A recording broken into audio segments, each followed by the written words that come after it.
For 7 years he lived surrounded by luxury, yet saw absolutely nothing. Blindness was his only companion. Every step in the mansion was calculated, every gesture immersed in silence and solitude. Until a child, brought there by an unexpected twist, sat at the table that had known only emptiness for years. In that moment everything changed, and he realized that maybe there was still light within the darkness. If you enjoyed this story, don't forget to subscribe to our channel and let us know what city you're watching from. And now on with the story, The Morning Always. Arrived the same way at the mansion in Greenwich, Connecticut. The alarm clock would go off at 6:15, right on the dot, and Robert Lawson would open his eyes to the same nothingness as always. The darkness that had been his companion for 7 years didn't change with the daylight. It didn't matter if the sun was tearing through the clouds outside or if rain was beating against the home's enormous picture windows. For him, it was always night. He counted the steps to the bathroom. 12 steps from the king-sized bed to the cold marble doorway. Always 12. Never 13. Never 11. Routine was his only certainty in a world that had crumbled on that rainy July night 7 years ago. Robert could no longer clearly remember the face of Marianne, his wife. He tried to retrieve her image in his dreams, but his memory played cruel tricks. What remained was her voice, the scent of her perfume, the way she laughed when he told a bad joke, and the 6-month baby bump where the son he never met slept. Showering was another ritual. Soap in his left hand, shampoo on the glass shelf to his right, towel always. On the same hook. Nothing could be moved. If it was, he would get lost. And for Robert, getting lost was more than just tripping over furniture. It was feeling the floor disappear from under his feet. He would put on the impeccable suits that no one saw. Italian linen shirt, silk tie, English leather shoes shined every morning by Gerald, the caretaker who lived in a small cottage at the back of the property. Gerald was in his early 50s, with graying hair and the patience of a monk. He had worked for the Lawson family for over 2 decades, even before the accident. He had watched Robert grow up, get married, receive his father's inheritance, and take over Lawson Textiles, one of the country's largest fine fabric companies, with mills spread across 3 states and exports to Europe. But the Robert that Gerald cared for now was a different man. He was a shadow inside a mansion that felt more like a mausoleum. At 7:30 in the morning, Robert would go down to his office. He counted the steps, 17 in all, holding tight to the carved wooden banister his grandfather had imported from Italy. The office was the only place where he still felt productive. A computer with a screen reader, state-of-the-art headphones, an adapted telephone. He commanded meetings via video conference without ever turning on his camera. He listened to financial reports, approved contracts, discussed market strategies. His sister Claire had managed the operational side of the company since the accident, but Robert still signed everything, still decided everything, still controlled every cent, as if the company were the last thing he had left to hold on to. And maybe it was. Lunch was served at 12:30. Gerald would bring the tray to his office desk. Tasteless, colorless, meaningless food. Robert ate because he had to survive, not because he took any pleasure in it. Sometimes he could hear Gerald breathing on the other side of the room, waiting to collect the dishes. They never talked much. Gerald knew his boss didn't want conversation. He wanted silence. But it was at dinner that the loneliness screamed the loudest. Every night at 7 p.m., Robert would sit at the head of the dining table that seated 16 people. The table where the Lawson family used to gather relatives and friends for holiday parties, birthdays and Sunday barbecues. Now, only 1 chair was occupied, his. The other 15 chairs were there, lined up, empty, accusing. Gerald set the place with meticulous care. Embroidered linen tablecloth, French porcelain, silver flatware, a crystal goblet, as if it were a gala dinner for one. Robert would listen to the ticking of the antique clock on the wall, the sound of his own silverware scraping against the plate, his own breath echoing in the enormous hall. He ate slowly, chewing each bite like someone serving a sentence. And when he finished, he would get up without a word, count his steps to the hallway, and go up to his room. Another day was over, another day identical to the last. Claire would show up at the mansion at least twice a week, always loaded with documents, always talking fast, always with that tone of someone putting out fires. She was 2 years younger than Robert, 43, wore tailored suits and high heels, and had been carrying the company on her back ever since her brother locked himself away. She never said it out loud, but Robert felt it. He felt it in her impatience, in the way she sighed when he took too long to decide something, in the way she avoided personal topics.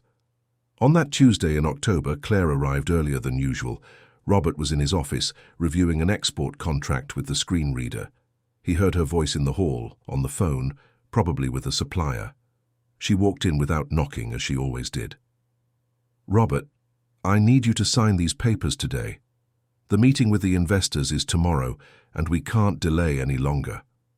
She placed the documents on the mahogany desk, the sharp sound of the pages breaking the silence. Robert turned off the computer and held out his hand. Gerald, who was nearby, came over to help. "How many pages?" Robert asked. 12. "Do you want me to read them, or would you prefer Gerald?" "You can read them." Claire pulled up a chair and began. She spoke too fast, as always, skipping details she deemed irrelevant. Robert tried to follow, but his mind wandered. He thought of Marianne, of the son who was never born, of the crib that was still assembled in one of the locked rooms on the second floor. No one went in there, not Gerald, not the cleaning staff, not even him for years. "Robert, are you listening to me?" "I am." "Then sign it. I have 3 more meetings today." He took the pen Gerald placed in his hand and signed where his sister indicated. Not that he trusted her completely, but he had no choice. He couldn't see the contracts, couldn't check the numbers, no longer had the strength to fight. Claire put the papers back in her leather briefcase and stood up. "You need to get out of this house, Robert. It's not normal. It's not healthy." He didn't answer. She sighed. That tired sigh he knew so well. "I'm sending the new cleaning crew on Friday. The old one quit." "Why?" "I don't know. Gerald handles that stuff, but I've already hired another one. They start next week." And she left, leaving a trail of expensive perfume and restrained irritation. Robert was alone again, listening to her footsteps fade down the marble hallway. On Friday, the new housekeeper arrived. Robert didn't even really know who she was. Gerald greeted her, explained the house routine, and showed her the rooms that needed attention. The woman was quiet, efficient, discreet. Everything one would expect. Her name was Emily. She was 32, and she lived alone with her young daughter in a rented apartment in the Bronx. She took a bus and 2 subway lines to get to Greenwich. She woke up at 5 in the morning, dropped her daughter off at a city-run daycare, and arrived at the mansion at 8 o'clock sharp. Emily was thin, with brown hair tied in a simple bun and hands calloused from years of work. She had started working at 14 after her father died in a motorcycle accident. She practically raised herself, helping her mother support her 3 younger siblings. She married young at 19 to a guy who seemed promising but disappeared as soon as he found out she was pregnant. Emily had been raising her daughter alone ever since, struggling to pay for rent, food, diapers, medicine, everything a child needs. She had worked in restaurants, stores, offices, and salons. Life had never been easy, but she didn't complain. She just kept going. Emily's daughter was named Helen. She was 2.5, with big, curious eyes and curly hair that was always escaping the pink bows her mother insisted on putting in. Helen was one of those kids who can't sit still, who ask a million questions, who want to touch everything, who aren't afraid of strangers. Emily always had trouble finding someone trustworthy to leave the girl with while she worked. The daycare was far, closed early, and didn't always have a spot.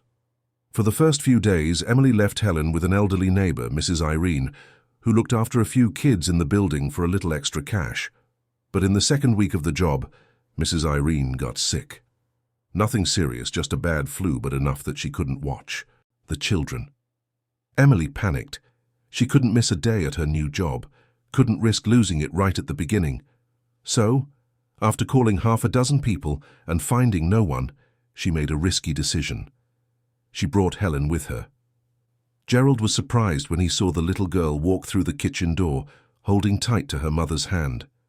Emily apologized, explained the situation, and promised her daughter would be quiet. that she wouldn't be a bother, that she could play with the toys she brought in her backpack while her mum worked. Gerald, who had a soft spot for children, agreed, but he warned her that the boss couldn't know. Robert Lawson was a difficult man, locked in his pain, and any change in the house's routine made him irritable. Helen stayed in the kitchen all morning, sitting on the floor, playing with colourful building blocks. She was an obedient child, or at least she tried to be. But a kid is a kid, and kids don't understand invisible rules, mandatory silence, or social boundaries. To her, that huge house was a giant park waiting to be explored. It was at lunchtime that everything changed. Emily was cleaning the dining room, wiping down the dark wood furniture, when she realized Helen was no longer in the kitchen. Her heart froze. She dropped the cloth and went looking for her, calling her name softly so as not to make noise. "Helen, Helen, where are you?" The little girl had slipped out the kitchen door and crossed the marble hallway. Her quick little steps echoed in the silent house. She saw the enormous dining room, with that giant table full of empty chairs, and she saw a man sitting alone at the end of the table wearing sunglasses, inside, eating in silence. Helen wasn't afraid. She didn't know what hierarchy was, didn't understand the concept of boss and employee. She just saw someone eating alone and thought it was very strange. In her house, no matter how small, there was always someone with you at mealtime. Her mum, the neighbour, a cousin who dropped by. Nobody ate alone.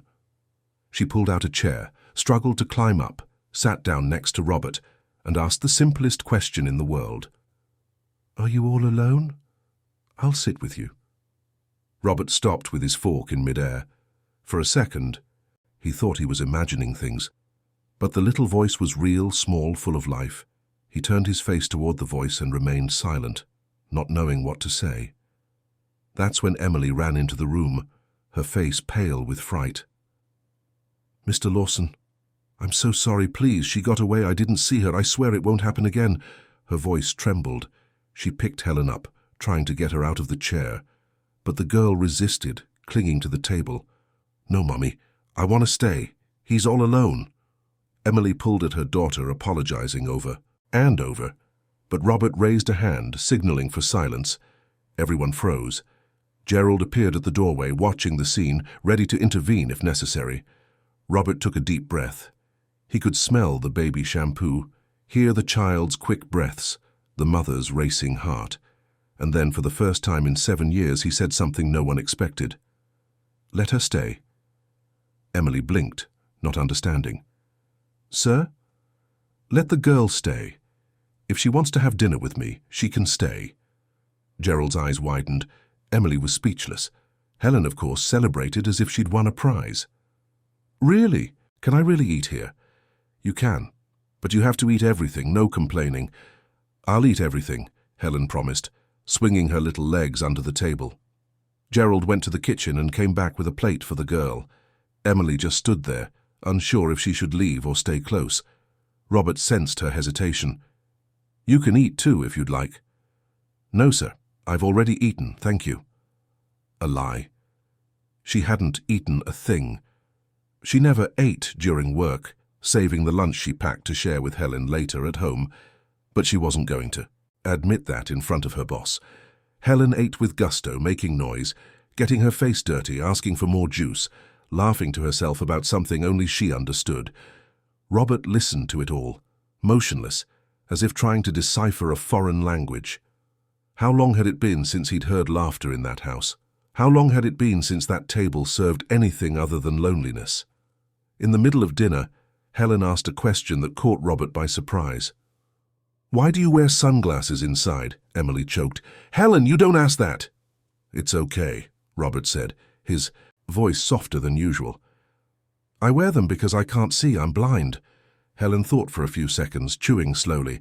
Then, with the impeccable logic of a child, she said, "So, you can't see the food? How do you know what you're eating?" "I can smell it and taste it." "But you can't see the color." "I can't." "That must be sad." "I like seeing things. I see everything." "Want me to see for you?" Robert felt something tighten in his chest. It wasn't pity. It wasn't charity. It was partnership.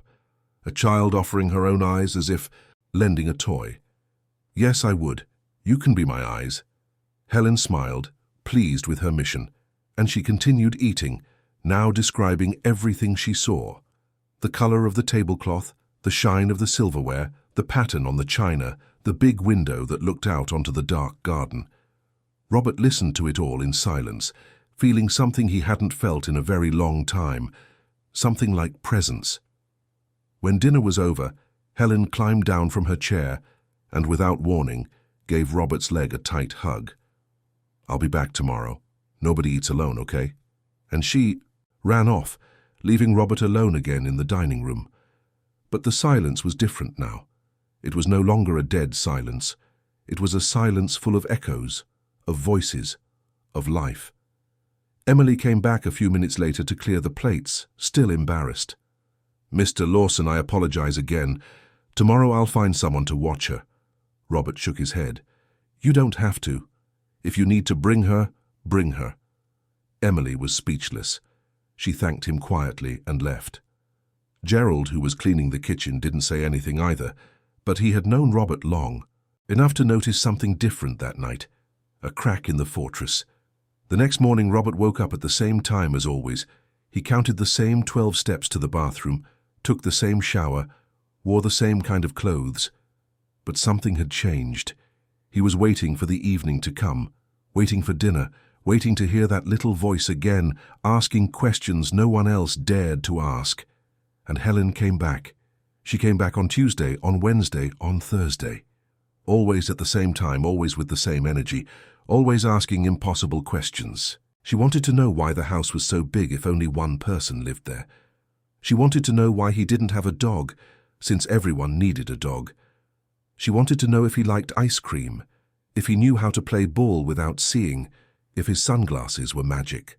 And Robert answered, sometimes with patience, sometimes laughing, sometimes awkwardly. But he answered. Little by little, the dining table started being set for 2, then 3, because Emily was convinced to eat with them.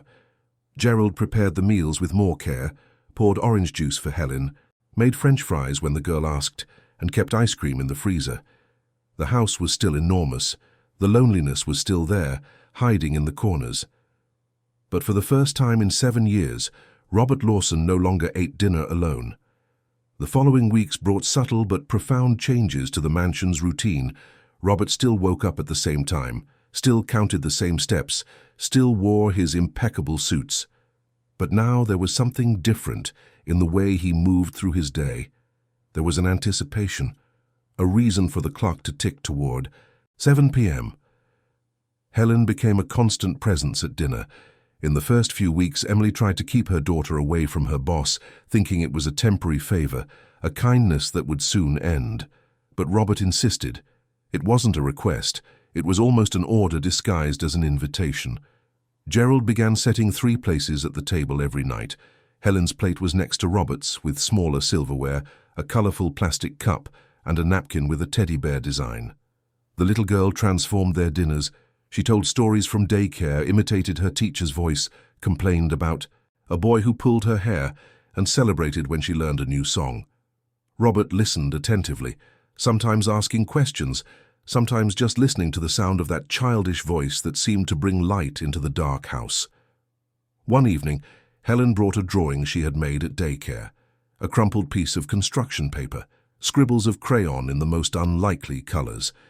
She climbed onto her chair, held the paper out to Robert, and said proudly, "Look what I made. It's you and me."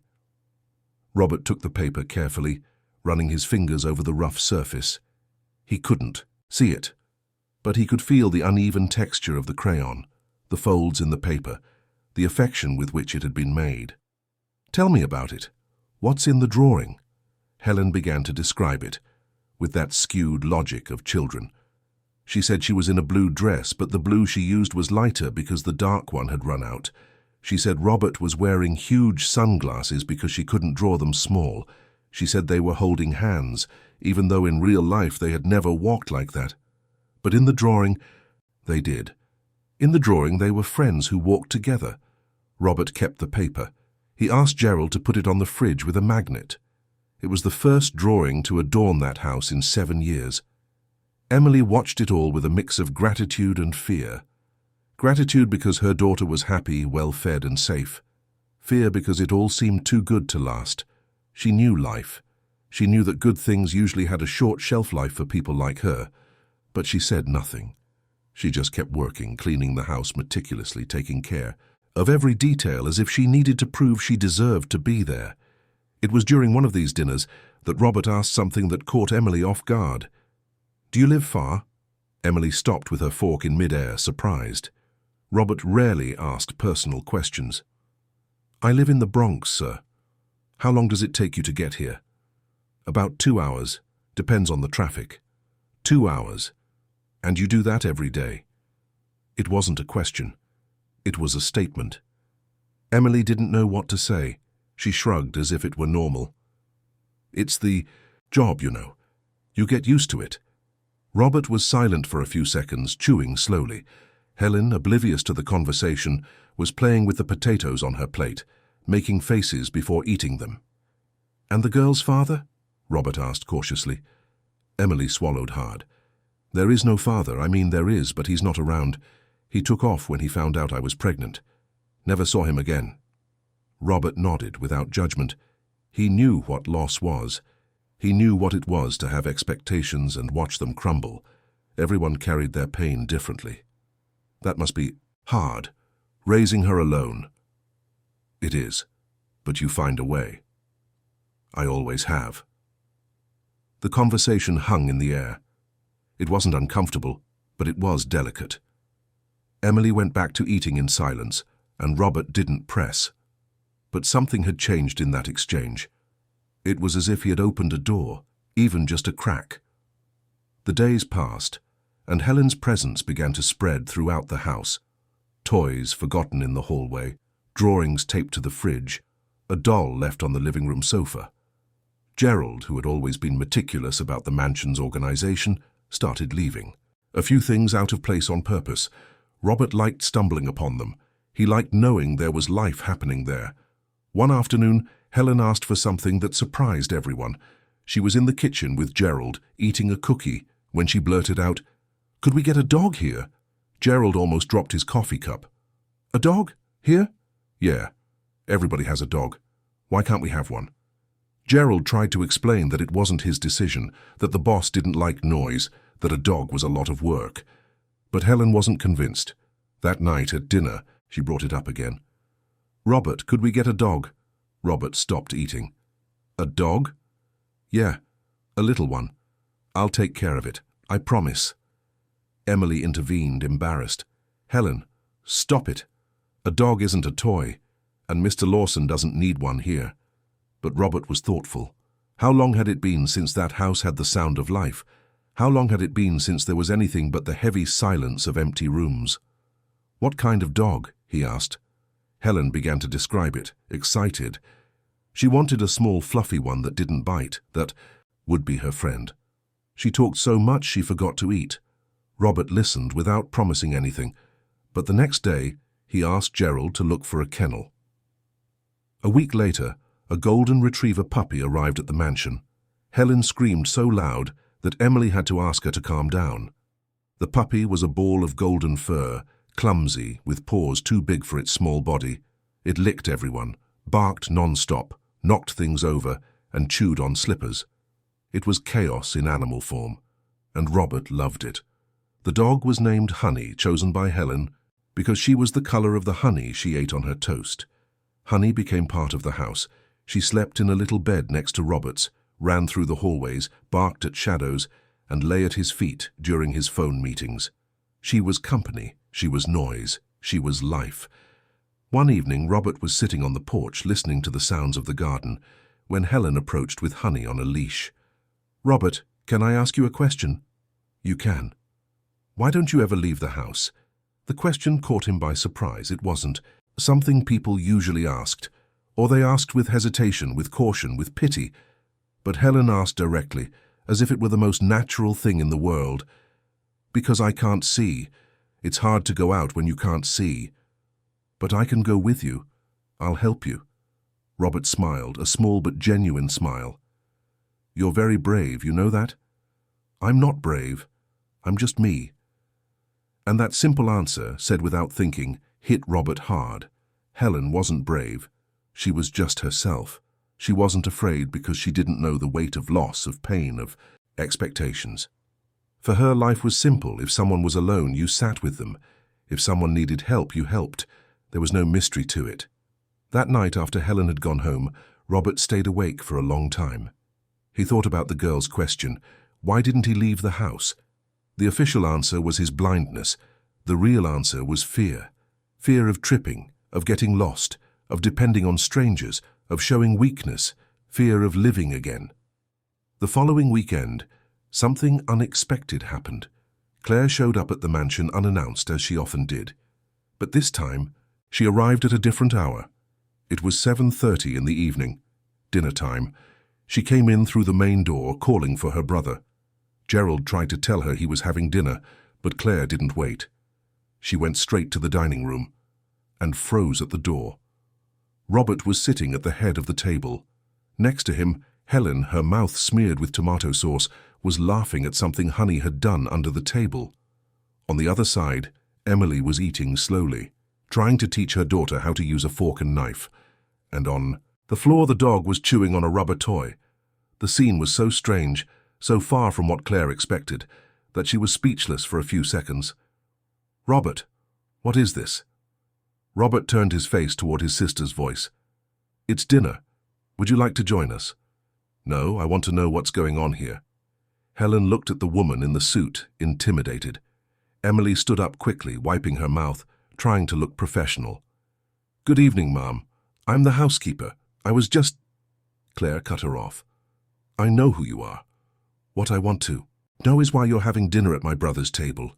Emily opened her mouth to answer, but Robert spoke first. "Because I invited them. Is there a problem?" Claire looked at her brother, incredulous.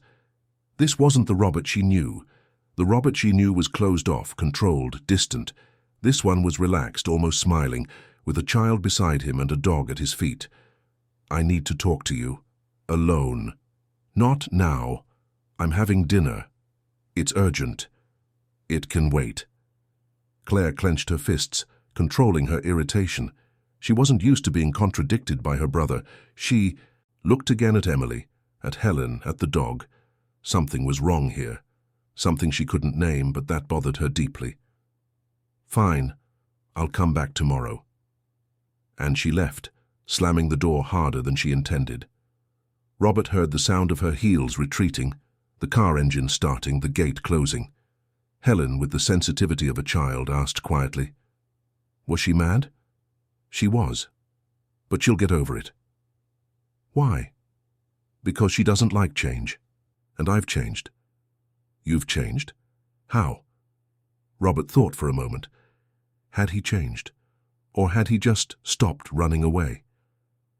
"I think I stopped being afraid." "Of what?" "Of living." And he went back to eating, as if it were the simplest thing in the world. Emily, on the other side of the table, looked at him, not knowing what to think.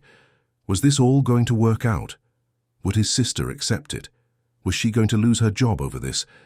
But Helen was already laughing again, making Honey jump for a piece of bread. And for now, that's what mattered.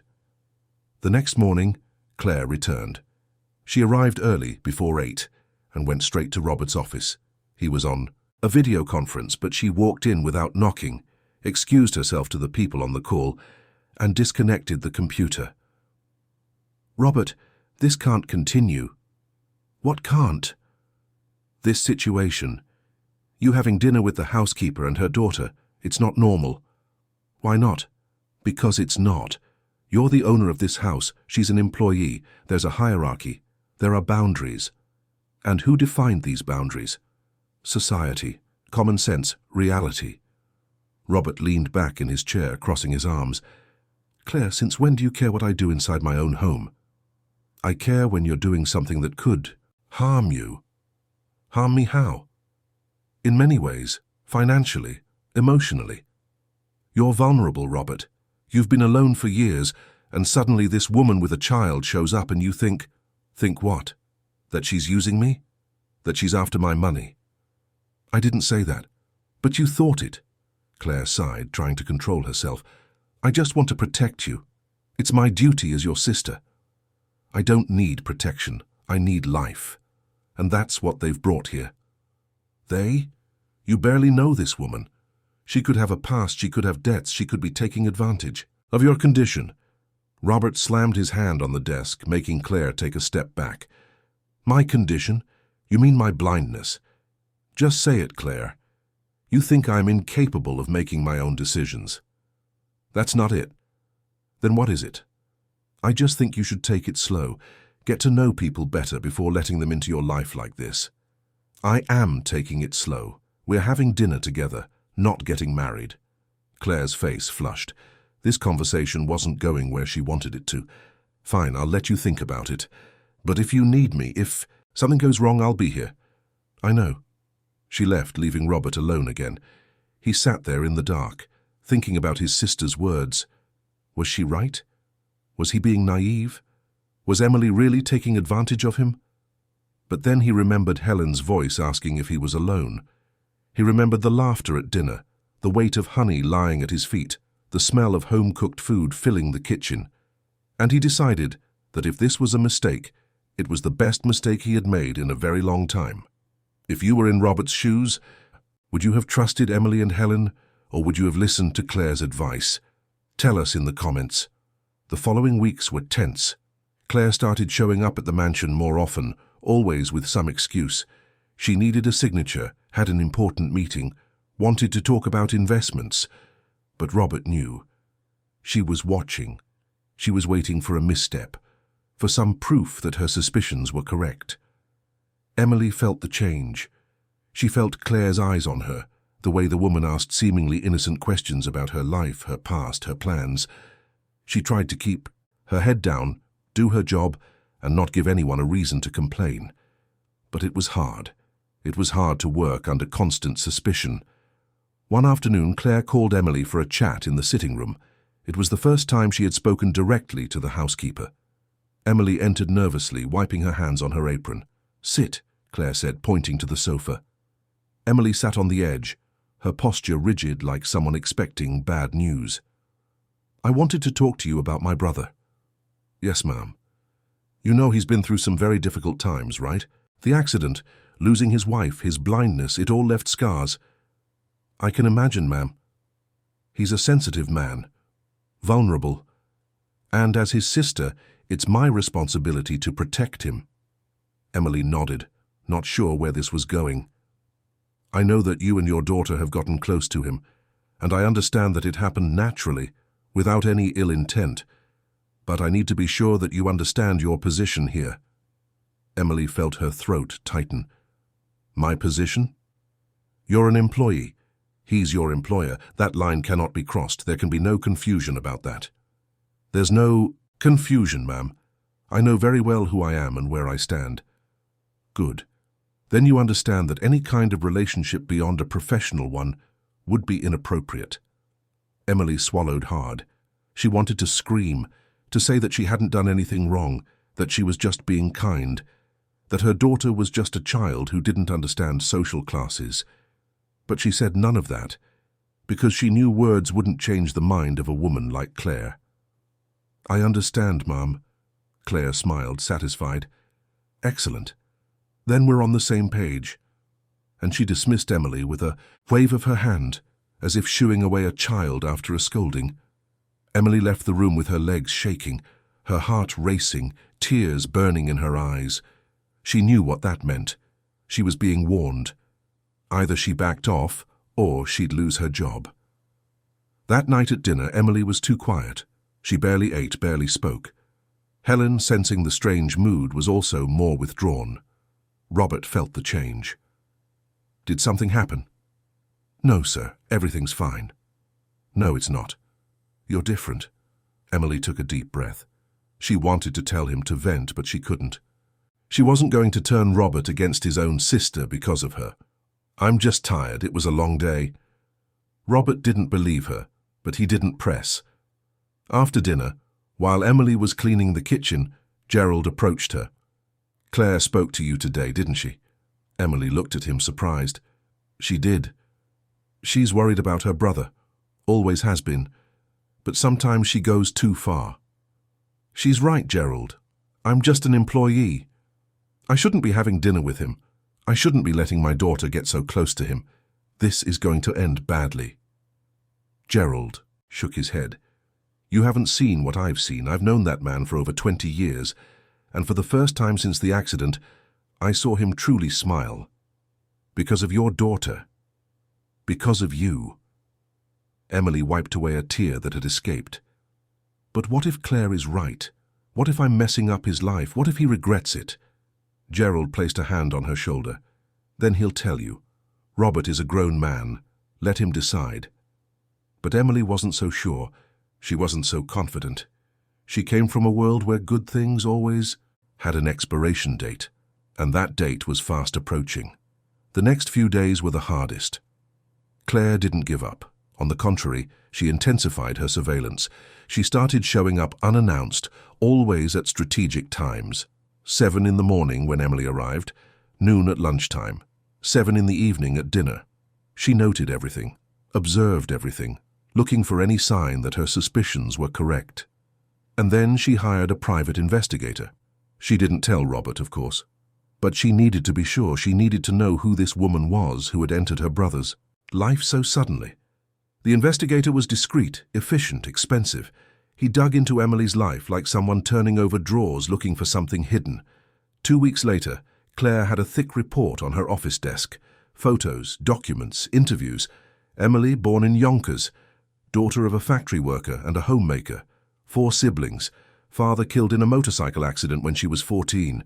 Mother still working in a factory. Married at 19 to a young man who disappeared after she got pregnant. She had worked in a restaurant, a clothing store, a salon, a law firm. Fired from 3 jobs in the last 5 years. Claire read it all with growing attention. The firings caught her eye. The report included statements from former employers. One of them, the owner of a restaurant in the East Village, said Emily got too close to his family, started joining their Sunday lunches, and that his wife got jealous and asked for her to be fired. Another, a lawyer at a firm in Midtown, reported that Emily had asked him for loans for her daughter's medical emergency. He lent her the money twice. She paid it back, but his wife found it inappropriate and suggested she be let go. For Claire, that was proof enough. Emily had a pattern. She got close to her employers, created emotional bonds, and asked for favors. And now she was doing the same thing with Robert. Worse, she was using her daughter as bait. Claire brought the report to the mansion on a Friday afternoon. She asked Gerald to call Robert to the office and closed the door. Robert was on a call, but he hung up when he sensed the seriousness in his sister's tone. "I need to show you something." She opened the report on the desk and began to read aloud. She told him about the previous jobs, the firings, the statements from former employers. She didn't beat around the bush, didn't soften anything. She wanted Robert to understand the danger. You see, she has a history, a pattern. She gets close to vulnerable men, creates emotional ties, and then asks for things. Money, help, favors. Robert was silent for a long time. He listened to his sister's words, processed the information, tried to make it fit with the image he had of Emily, but it didn't add up. The Emily he knew was discreet, hard-working, reserved. She had never asked for anything beyond her salary. Has she ever asked you for money? No, but it's still early. She's gaining your trust first. Or maybe she's just not who you think she is. Claire slammed her hand on the table. Robert, open your eyes. Or rather, open your mind, since you can't open your eyes. This woman is manipulating you, using her daughter to get to you emotionally, and you're falling for it, hook, line, and sinker. Robert stood up, leaning his hands on the desk. You don't know her. You know nothing about her life, beyond what's written on that paper. A cold piece of paper without context, without humanity. I know enough to protect you. I don't need protection. I need life. And you're trying to take that away from me again. Claire was speechless for a few seconds. That tone, that firmness wasn't the Robert she knew. You're blind in more ways than one. You're letting yourself be carried away by emotion, by neediness, by loneliness. And when you realize you've been deceived, it will be too late. Then let it be too late, at least I will have lived. And he walked out of the office, counting his steps, his footfalls heavier than usual. He left Claire alone with the report in her hands and the feeling that she was losing her brother to a stranger. That night, Robert didn't eat dinner.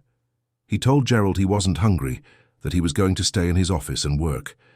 In reality, he was thinking about Claire's words, the investigators' reports, Emily's firings. Was his sister right? Was he being naive? Helen knocked on the office door around 7:30. "Robert, aren't you coming to dinner?" "Not tonight, little one." "Why? Are you sick?" "No. I just need to work." Helen came in anyway, with that childish boldness that doesn't understand boundaries. She climbed into his lap, something she now did naturally, and rested her little head on his chest. "Are you sad?" "I am." "Why?" "Because sometimes people complicate simple things." "What things?" "Like friendship, like affection, like trusting someone." "But you trust me, right?"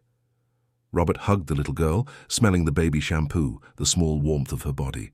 "I do. And my mommy, do you trust her?" The question caught him by surprise. How could he explain to a child that adult trust is complicated, full of layers, fears, and traumas? "I want to trust her." "Then trust her. It's easy." "It's not that easy." "Yes, it is. You just close your eyes, open your heart, and that's it." Robert laughed, a sad but genuine laugh. "Where did you learn that?" "In my head. I make things up." And she ran off, leaving Robert alone again. But the phrase echoed in his mind. You just close your eyes, open your heart, and that's it. If only it were that simple. The next day, Claire returned, but this time she wasn't alone. She brought a lawyer, a man in his 60s, grey suit, leather briefcase, reading glasses. He introduced himself as Mr. Anthony Miller, a specialist in family and estate law. Robert was in the living room when they arrived. Gerald tried to warn him, but Claire was faster. She walked in without being announced, the lawyer trailing behind her. "Robert, this is Mr. Miller. I asked him to come here because we need to discuss some legal matters." "Legal matters? What matters?" The lawyer cleared his throat, his voice professional and cold. "Mr. Lawson, your sister approached me with concerns about your situation. She believes you may be in a vulnerable position, both emotionally and financially, due to your visual impairment and recent trauma. As the family's attorney, I've come to present some asset protection measures that might be useful at this time." Robert turned his face toward the lawyer, his expression unreadable. "Asset protection?" "Yes. It's a document that establishes security clauses regarding your estate. For example, limits on donations, restrictions on adding beneficiaries to your will, control over financial transactions above a certain amount. These are common measures for people in vulnerable situations." Vulnerable. That word again. "I'm not vulnerable. I'm blind, not incompetent." "No one is saying you're incompetent, Mr. Lawson," Claire intervened. "But you're alone. You've been cut off from the world for years, and suddenly someone shows up and gets close to you very quickly. It's just a precaution. A precaution against what? Against me being happy. Against you being deceived." Robert stood up, steadying himself on the chair. "I see. So you want me to sign a paper saying I don't trust myself to make decisions? That I need a guardian, is that it?" "It's not a guardianship," the lawyer clarified. "It's merely a temporary protection while you adjust to this new phase of your life." "And if I don't want to sign?" Claire exchanged a look with the lawyer. She had expected this resistance, and she had a plan B. "Then I'll have to file for a conservatorship in court, arguing that you are not in a condition to manage your own assets." Robert felt his blood run cold. A conservatorship. She was serious. She was threatening to take away his autonomy, his freedom, his dignity, all in the name of a protection he hadn't asked for. "You would do that? Your own? Sister?" "I would, because I love you, and I won't stand by and watch you give yourself over to an opportunist." Robert was silent for a long time. He felt the anger rising, but also the fear of losing everything. The house, the company, his autonomy. Fear of going back to being that locked-up, isolated, voiceless man. "Can you both leave? I need to think." Claire and the lawyer left, leaving the documents on the table. Robert stood there alone, feeling the weight of that threat. Gerald came in a few minutes later, discreet as always. "Sir, can I get you some coffee?" "You can." Gerald returned with the cup and stood there waiting. He knew Robert well enough to know when he needed to talk. "She's threatening to file for a conservatorship, Gerald." "I heard. She thinks I'm incompetent, that I need protection, that I don't know what I'm doing." "And do you, sir?" Robert thought for a moment. "No. I don't know. I don't know if I'm doing the right thing, if I'm being naive, if I'm opening myself up to get hurt again. But I know I don't want to go back to eating dinner alone. I know I don't want to go back to that darkness." "Then you already know what to do." Robert nodded slowly. Gerald was right. He knew, but knowing and doing were two different things. That afternoon, Emily was finishing cleaning the living room when she heard raised voices coming from the office. She recognized Claire's voice, the voice of a man she didn't know, and Robert's voice, louder than usual. She stood still, not sure if she should leave or stay. When Claire and the lawyer came out, they walked past her without a word. But the look Claire gave, her was clear. It was a look of warning, of threat. Emily finished her work quickly and went to find Helen. The girl was in the garden with honey, chasing butterflies. Emily called her, saying it was time to go. Helen complained, as always, but obeyed. On their way out, they passed the hallway that led to the office. The door was ajar. Robert was inside, sitting motionless, his head bowed. Helen let go of her mother's hand and ran to him. "Robert, we're leaving now." Robert lifted his head, surprised he hadn't heard her approach. "Already?" "Yeah, Mummy says it's late." "Okay, see you tomorrow then." Helen hugged his legs tightly. "Are you going to eat dinner alone again?" Robert didn't know what to say. Helen sensed his hesitation. "You can't, you know. Nobody eats alone. I'll be back tomorrow and we'll eat together. Promise?" "I promise." And she ran off. Emily stood at the door, awkward, not sure if she should say something. Robert sensed her presence. "Emily?" "Yes, sir." "Could you come in for a moment?" She entered, closing the door softly behind her. Robert pointed to a chair. "Sit." Emily sat on the edge, her hands clasped in her lap. She was expecting the worst, expecting to be fired, expecting to be told she was no longer welcome, that she had crossed a line, that she had caused too much trouble. But Robert said something different. "My sister thinks you're taking advantage of me." Emily felt her throat close up. The tears came quickly, burning her eyes. "I'm not, sir. I swear. I never wanted anything more than to work. It all just happened. Helen just—" "I know. I believe you." Emily stopped talking, surprised. "You do?" "I do, but my sister is threatening to file for a conservatorship. She wants to take control of my life away from me. And she has arguments, she has documents, she has a lawyer." Emily wiped her tears with the back of her hand. "Then I'll leave. I'll find another job. I don't want to cause any trouble for you." "No, you're not leaving, not because of her." "But, sir—" "Emily, you brought your daughter to have dinner with me. A 2-year-old child who didn't know who I was, who wanted nothing from me, who just didn't want to see me alone. That changed my life, and I'm not going to let my sister destroy that." Emily sobbed, trying to control her tears. "I just wanted to work, that's all. But Helen, she doesn't understand social differences, boss and employee. To her, you're just a lonely person who needed company." And she was right. They were silent for a moment, a silence heavy with fear, with hope, with something neither of them could name. "But is everything going to be okay?" Emily asked, her voice trembling. "I don't know, but I'm going to try." That night, Robert ate dinner alone.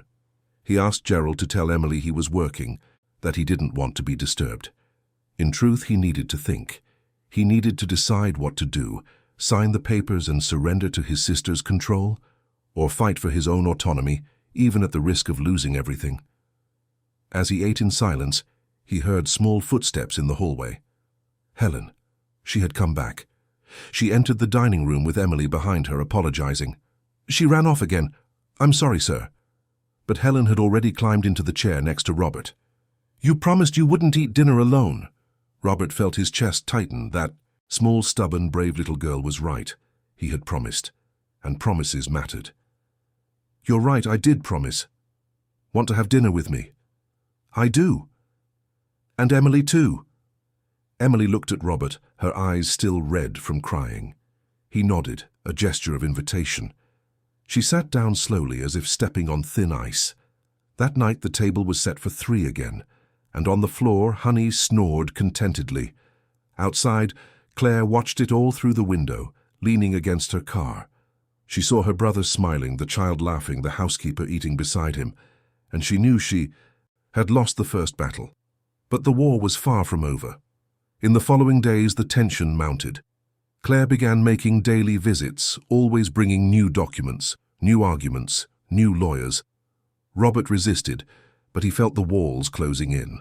The company was at stake, the house was at stake, his autonomy was at stake, and he didn't know how much longer he could hold on.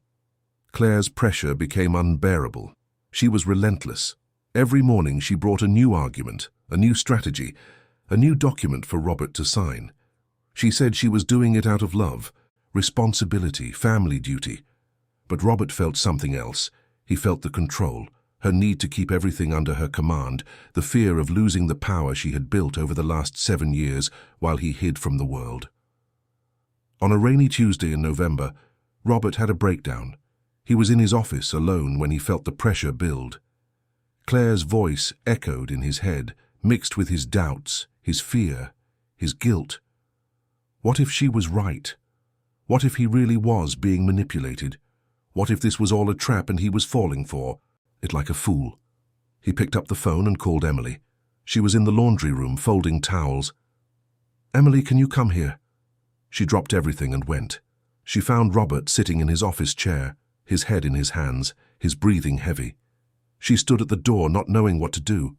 Sir, are you okay? No, I'm not. He lifted his face. Even without seeing, he seemed to look directly at her. I need to know the truth. No holding back. Why are you here? Is it for the job, or is there something more? Emily felt the world shake beneath her feet. That question. The question she had been afraid someone would ask. The question for which she had no simple answer. I don't know, sir. What do you mean you don't know? Emily sat in the chair across from him, her hands trembling. When I came to work here, it was just for the job, that's it.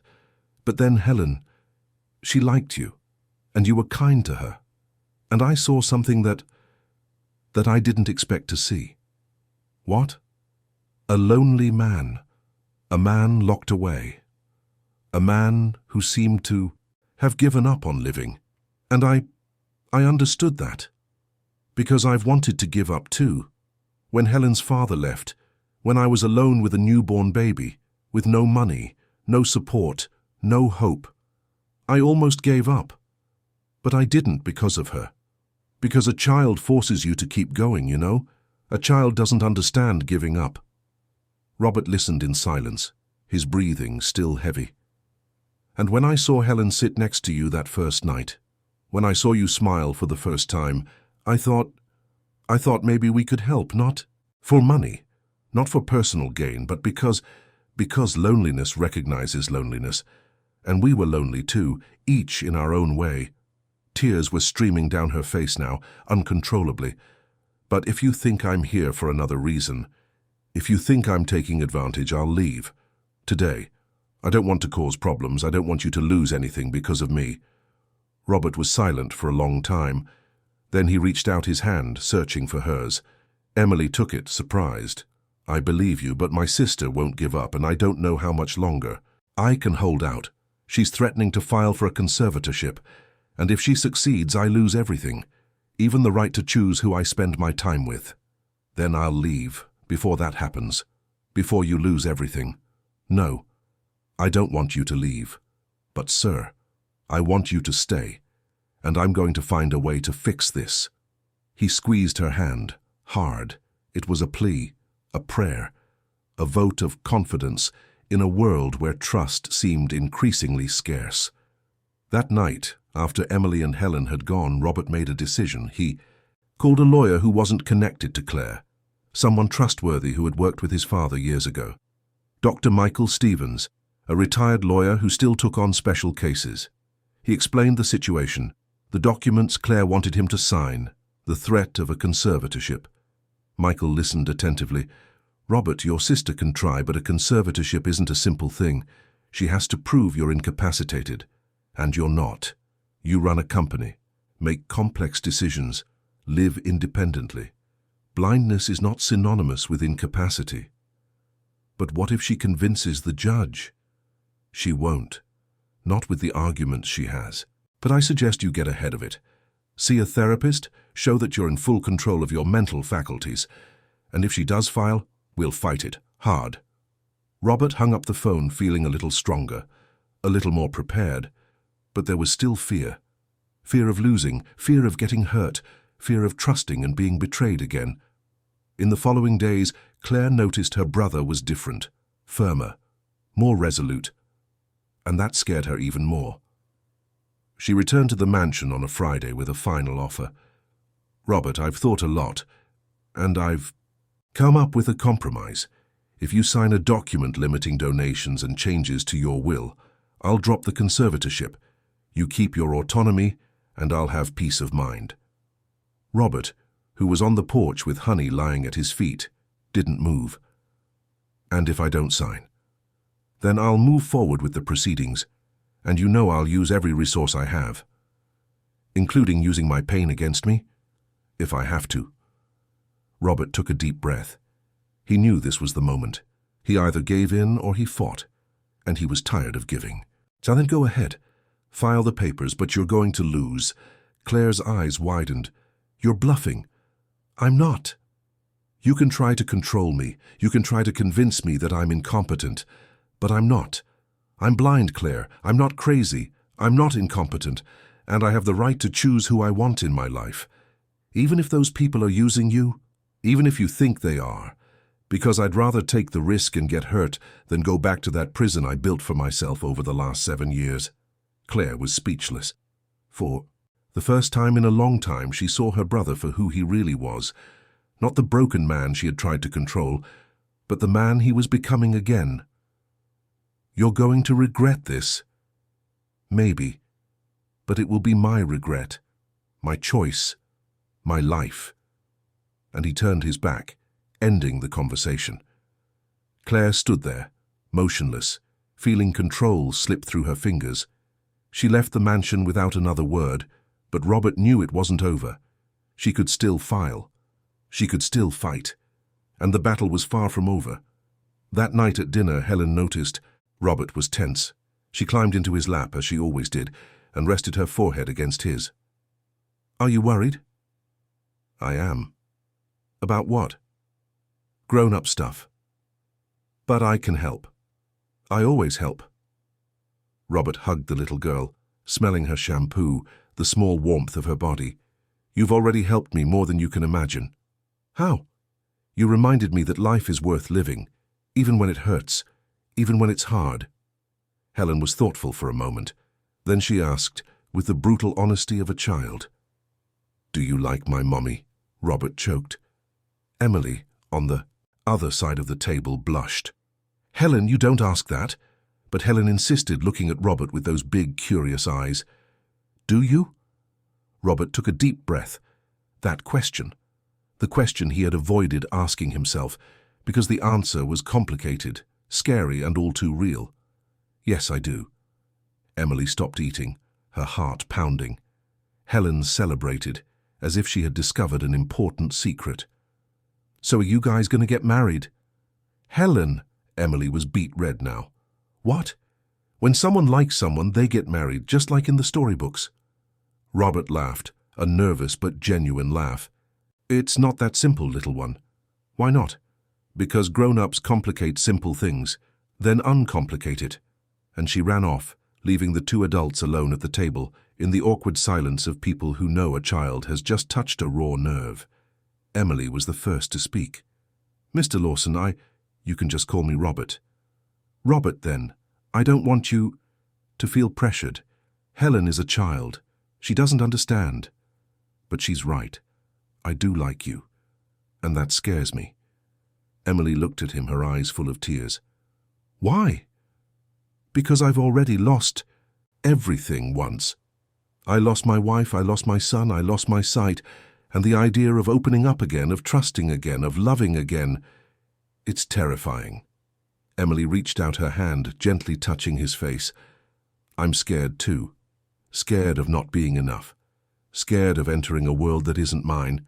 Scared that this will all end and we'll get hurt. Then we'll be scared together." And he took her hand, lacing his fingers through hers. It wasn't a marriage proposal. It wasn't a grand declaration. It was just two scared, broken, lonely adults deciding to try. Again. Together. In the weeks that followed, the relationship between Robert and Emily matured. It wasn't an instant romance. It was built in conversations in the kitchen after Helen was asleep, in shared cups of tea on the porch, in comfortable silences, in hugs that lasted a little longer than necessary. Robert told her about Marianne, about the accident, about the crib that was still assembled in the locked room. Emily listened without judging, without trying to fix him, just listened. And that was more than he could have hoped for. Emily, in turn, told him about Helen's father, about the difficult years raising her daughter alone, about the constant fear of not being able to give the girl everything she deserved. Robert listened too, and for the first time he understood that everyone carried their own scars, their own fears, their own losses. One afternoon, Robert did something he hadn't done in 7 years. He asked Gerald to take him outside the mansion, just to the gate, nothing more. But it was a step out of the prison he had built for himself. Gerald guided him carefully, counting each step, each uneven surface. And when Robert stepped onto the sidewalk, he felt the wind on his face, heard the sounds of the street, the noise of cars, the voices of people passing by. He was outside. Finally. Claire never filed for the conservatorship, not because she had given up, but because she realized she would lose. Robert was stronger, more determined, more alive than he had been in years, and she, despite everything, didn't want to destroy her brother. She wanted to protect him, but she was slowly learning that protection isn't control. One December afternoon, Robert did something that surprised everyone. He asked Emily to join him for a talk on the porch. Helen was playing in the garden with Honey, and the two adults sat there side by side, listening to the sound of the cicadas. "Emily, I want to ask you something." She looked at him, curious. "What is it?"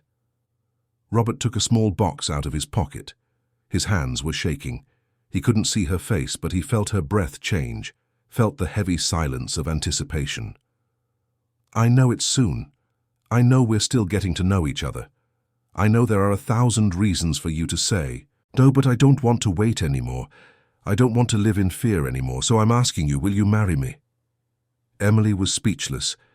She looked at the box, at Robert, at Helen running in the garden.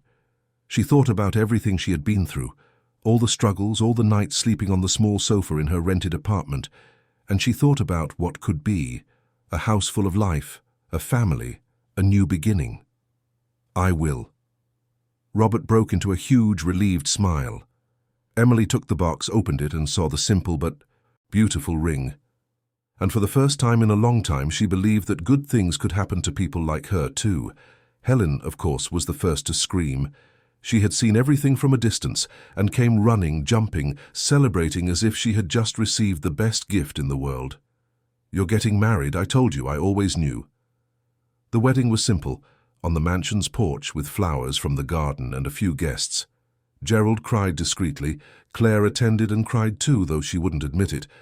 Helen was the most excited flower, girl in history, and Honey barked through the entire ceremony. It wasn't perfect, but it was real. It was theirs. Months later, the news of the pregnancy came. Robert was afraid, of course. The ghost of the past returned with a vengeance. But Emily held his hand and told him they would get through it together, and they did. When the baby was born, healthy and screaming loudly in the maternity ward, Robert held his son in his arms and finally understood. Life doesn't give back what it takes, but it offers new opportunities, new stories, new beginnings. Years later, sitting on the same porch where it had all begun, Robert listened to Helen reading a book aloud to her little brother. He heard Emily singing in the kitchen. He heard Honey barking at a cat on the wall, and he realized he had finally found what he was looking for. It wasn't the absence of pain. It wasn't a life without loss. It was the courage to keep going, to open the door when someone knocked, to accept that it's worth trying, even when it hurts. Because sometimes salvation comes in the form of a simple gesture. A child who refuses to let someone eat dinner alone. A mother who holds her daughter's hand tightly. A man who decides that living in fear is worse than risking getting hurt again. And that's how Robert Lawson, a blind businessman, heir to a textile empire, a man who had lost everything, learned to start over. Not alone, but with a family that wasn't in his plans, but was exactly what he needed. A family built in the midst of chaos, between late buses, crumpled drawings, simple meals, and difficult decisions. A family that proved that the greatest conflict isn't about money, but the fear of loving, and that the greatest plot twist isn't a scam, but the courage to say yes when life offers a second chance.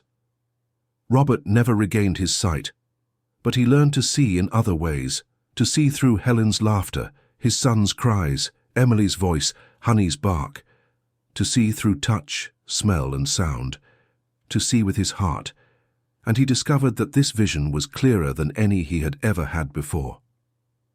Dear listeners, we hope the story of Robert, Emily, and Helen has touched your heart.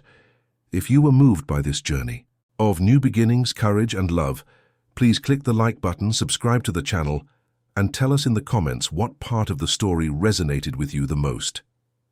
Every day, we bring you intense stories like this one, revealing the deepest side of the human soul, stories about overcoming adversity, family, and the strength we find when we decide not to give up. We look forward to seeing you in the next episode with a new story that will stir your emotions. Thank you so much for listening.